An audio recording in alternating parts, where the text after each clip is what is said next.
I have a home daycare. I like to think I'm pretty lenient, but I do have one big rule: don't make me the bad guy. I understand we might have different rules, but don't make your child resent me by not backing me up. Anyway, another rule is I don't allow outside toys or electronics. Kids can bring the stuffed animals for nap if they're sleeping on rest mats, but I don't want to be responsible if something gets broken. Years ago, I used to let kids bring whatever. Then a cheap McDonald's toy broke by accident, kid was upset and mom got mad at me. So now it's a hard rule. Most are okay with it. But I have a new kid, whose mom wanted him to bring his tablet because he needs it. I said sorry, but no. I'm not going to be responsible for it.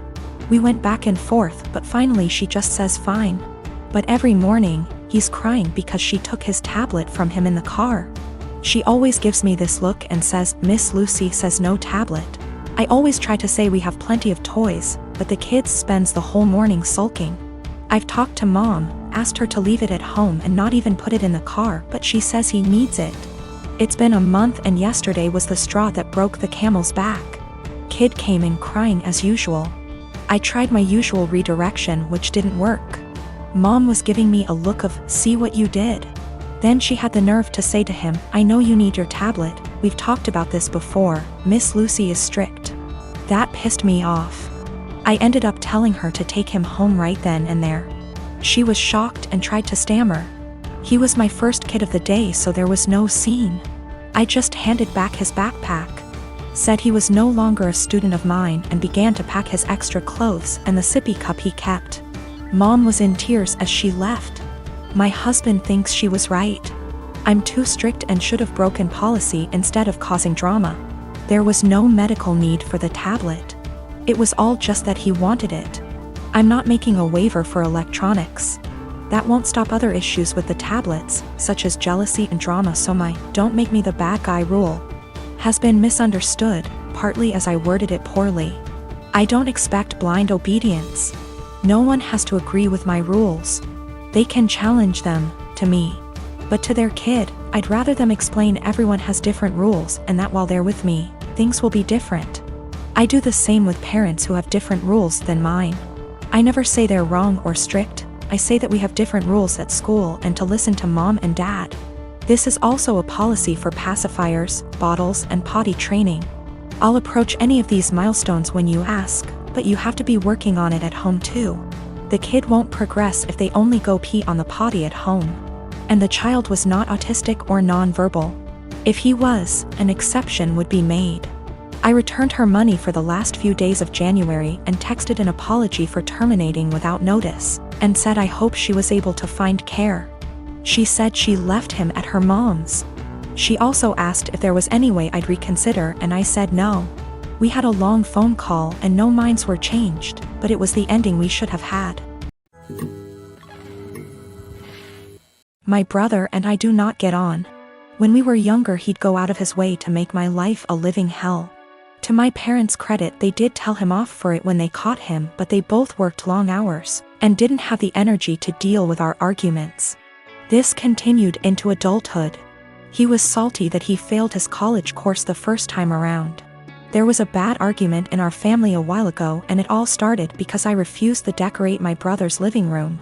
I won't go into too much detail, but he wanted a pretty hefty discount. I said no, and he threw a tantrum. Instead of being a grown-up and talking to me, he decided to hook up with my toxic ex-girlfriend and the mother of my child. I can't go into a lot of detail about what she was like, but she was not a nice person. She never really bonded with our son when he was born, and I was left to do everything by myself. She eventually walked out on us and refused to have any contact with our son. She'll post on Facebook now and then about her beautiful baby boy to get sympathy votes, but that's about it. I have been a single dad for almost 3 years now, and I absolutely adore my son, but it hurts to think that one day he might question why his mom didn't want anything to do with him. How am I supposed to explain that to him? Anyway, it bothered me when my brother told me they'd hooked up together. It hurt even more when he started dating her. It had taken me so long to get over what she did to me and my child, and now my own brother was bringing her back into my life. Yesterday we had a family video call. Parents are high risk and we're not taking any chances. When my brother decided to announce that he and my ex were expecting, I just froze. I didn't know what to do or think. I could feel myself starting to cry a little bit, and it got a bit harder to breathe. Eventually, I decided to just congratulate them and then made up some lie about needing to put my son down for a nap and left. I received a bunch of messages from my brother and his GF telling me that I stole their thunder.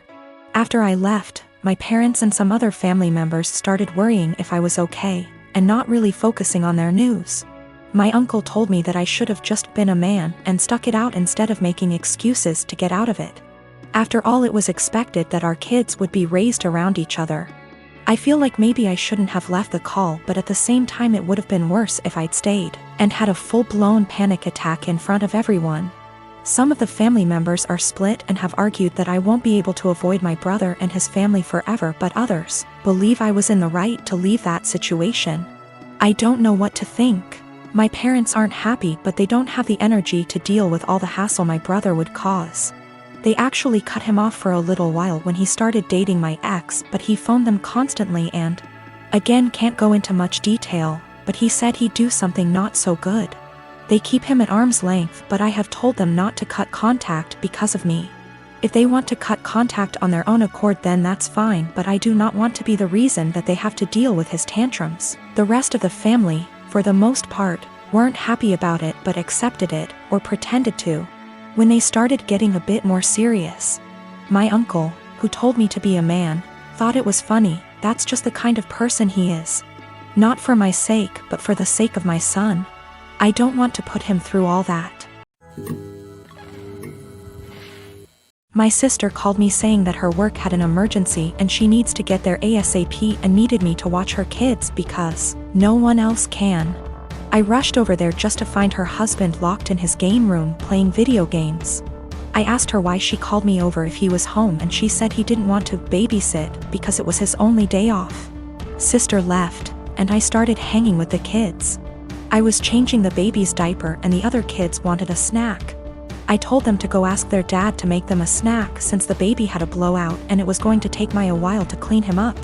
Well, their dad sent them back upstairs and told them to ask me again. After cleaning the baby up, I made the kids a snack and their dad came out to eat and told me not to let the kids interrupt him on his day off. By the way, he works part-time from home, 6 days a week. I kind of snapped at him and told him it was my day off too and that he's a useless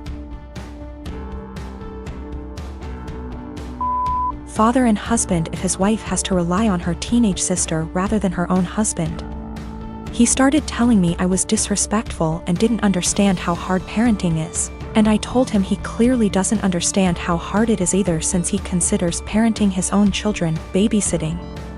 He ended up kicking me out, and apparently my sister was forced to come home because he told her she needed to figure it out, since I'm her sister. I feel like I may be the asshole because my sister is mad at me, her husband is mad at me, my mom is mad at me for causing drama, but my dad thinks it's funny and agrees with me. I definitely didn't need to call him names, but I just hate this guy so much. We have argued about things in the past as well, so we already don't have a great relationship.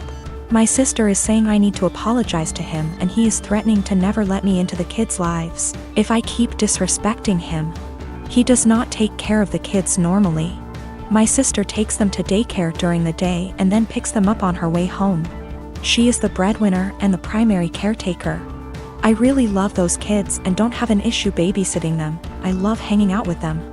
I also don't blame my mother for her being mad at me, just because of the fact that my sister's dumbass husband texted her and apparently told her a much different version of what happened. He told her I was sitting on my phone the whole time being lazy and the kids kept begging me for a snack. Also, I did not yell at him in front of his kids. It was a private conversation. I am 20 years old. I moved out on my 18th birthday and never looked back. I mostly moved out due to how strict my parents were. When I say strict, I don't mean something like home by 10 p.m. I mean, I wasn't allowed to have friends older than me, even by a few months. I wasn't allowed any guy friends. If I had a project to work on at school and got partnered with a guy, my mom would tell my teachers to make me do it alone. I was only allowed on my phone if someone, mom or dad, was there to monitor what I was doing. Weekdays my bedtime was 9 p.m. and weekends 9:30 p.m. I could only have sleepovers if it was at my house, and all of my friends have to be questioned to make sure they were clean, meaning they didn't have boyfriends, no tattoos, went to church, you get it. So you can imagine, I had literally 1 or 2 friends. By 18, I didn't have any plans, I just packed my stuff and left. My parents weren't happy and tried for months to get me to come home, but I didn't plan on it. Anyways, I landed a damn good job and was able to get my first apartment shortly after. My friend is over at my house almost every day with her boyfriend and we just hang out. I didn't cut out all contact with my parents, but I limit it to only special occasions. My mom wanted to have a Zoom family call, whatever it's called, and asked me to join. I figured what the hell, I'll join and say hi. As I'm talking to my little cousin, in the background you could see my friend's boyfriend come into the living room area. Everyone's face kind of froze and I didn't think much of it.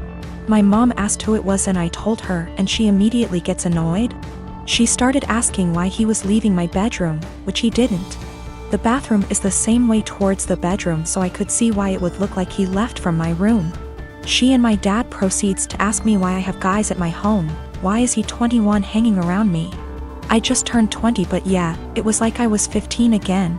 My mom then insists I have him leave. At this point my friend and her boyfriend hears this and goes like, WTF? I didn't know what else to do but laugh. I said, are you out of your mind, and laughed some more. I realized they were serious and said my goodbyes and hung up. Later I started getting messages that my parents are upset I laughed at them, and my family says it's in my best interest to apologize, because I was being an asshole for laughing. I laughed at them then hung up, so I thought it was rudish, especially after being told I was by my aunt as well. I'd feel terrible if I did such a thing, but someone did point out they'll never change their ways, so I think I might have to. You know, I've got no idea how to set boundaries, but I'm sure there's a few articles that can help me with that. I found out from my little cousin that my mom has been asking where I live, so now I'm kind of scared for that. Though not many know my address, if she asks the right people she might find out, I hope not.